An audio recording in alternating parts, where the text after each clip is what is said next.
ಹೊಟ್ಟೆ ಹಸಿತಾ ಇದೆ. ಮಧ್ಯಾಹ್ನದಿಂದ ಏನು ತಿಂದಿಲ್ಲ. ಹೌದು, ನನಗೂ ತುಂಬಾ ಹಸುವಾಗ್ತಿದೆ. ಇವ್ರ ಹತ್ರ ವಿಚಾರಿಸಿ ಇಲ್ಲೇ ಏನಾದರೂ ಆರ್ಡರ್ ಮಾಡ್ಕೊಂಡು ತಿನ್ನೋಣ.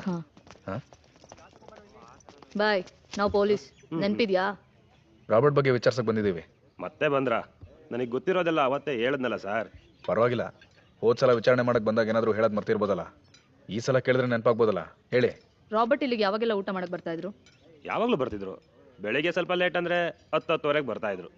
ಬಂದಾಗ ಮಧ್ಯಾಹ್ನಕ್ಕೂ ಪಾರ್ಸಲ್ ತಗೊಂಡು ಹೋಗ್ತಿದ್ರು. ರಾತ್ರಿ 8-8:30 ಬರ್ತಿದ್ರು. ಅವ್ರ ಜೊತೆ ನೀವು ಮಾತಾಡಿದ್ದೀರಾ? ಜಾಸ್ತಿ ಮಾತಾಡಿಲ್ಲ.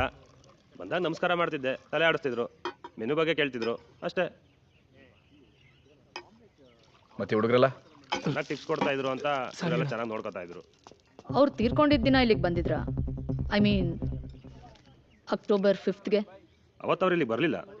ಅದಂಗೆ ಅಷ್ಟು ಗ್ಯಾರಂಟಿ ಹೇಳ್ತಿದ್ರಾ? ಅವತ್ತೇ ಹೇಳಿದ್ನಲ್ಲ, ನನ್ನ ಹೆಂಡ್ತಿನ ಡಾಕ್ಟರ್ ಹತ್ರ ಕರ್ಕೊಂಡು ಹೋಗ್ಬೇಕು ಅಂತ ಅಪಾಯಿಂಟ್ಮೆಂಟ್ ತೊಗೊಂಡಿದ್ದೆ ಸರ್. ಆದ್ರೆ ಅವತ್ತು ನನಗೆ ಹೋಗೋಕ್ಕಾಗಲಿಲ್ಲ. ಅವತ್ತು ಬೈಸ್ಕೊಂಡಿದ್ದು ನನ್ನ ಕೈಲಿ ಮರೆಯೋಕೆ ಆಗ್ತಿಲ್ಲ. ಅದಕ್ಕೆ ನನಗೆಲ್ಲ ನೆನಪಿದೆ. ಅವತ್ತು ಯಾಕೆ ನೀವು ಅವ್ರನ್ನ ಅಪಾಯಿಂಟ್ಮೆಂಟ್ ಕರ್ಕೊಂಡು ಹೋಗಿಲ್ಲ? ಅವತ್ತು ಹೋಟೆಲ್ನಲ್ಲಿ ಜನ ಬೇರೆ ಜಾಸ್ತಿ ಇದ್ರು. ಅದು ಅಲ್ಲದೆ ಒಬ್ಬ ಕೆಲಸ ಮಾಡೋ ಹುಡುಗ ಬೇರೆ ಅವತ್ತು ಬೇಗ ಮನೆಗೆ ಹೋಗ್ಬಿಟ್ಟ. ಜನಗಳನ್ನ ಮ್ಯಾನೇಜ್ ಮಾಡೋದೇ ತುಂಬ ಕಷ್ಟ ಆಗ್ಬಿಟ್ಟಿತ್ತು. ಅದಕ್ಕೆ ನಾನು ಅವತ್ತು ಇಲ್ಲೇ ಇದ್ಬಿಟ್ಟೆ. ಒಂದು ನಿಮಿಷ, ಅವತ್ತು ನಾನು ವಿಚಾರಣೆ ಮಾಡಿದಾಗಿದ್ದ ನೀವು ಹೇಳಿಲ್ಲ. ಯಾರು ಬೇಗ ಹೊರಟಿದ್ದು? ಅದು ಅಬ್ದುಲ್.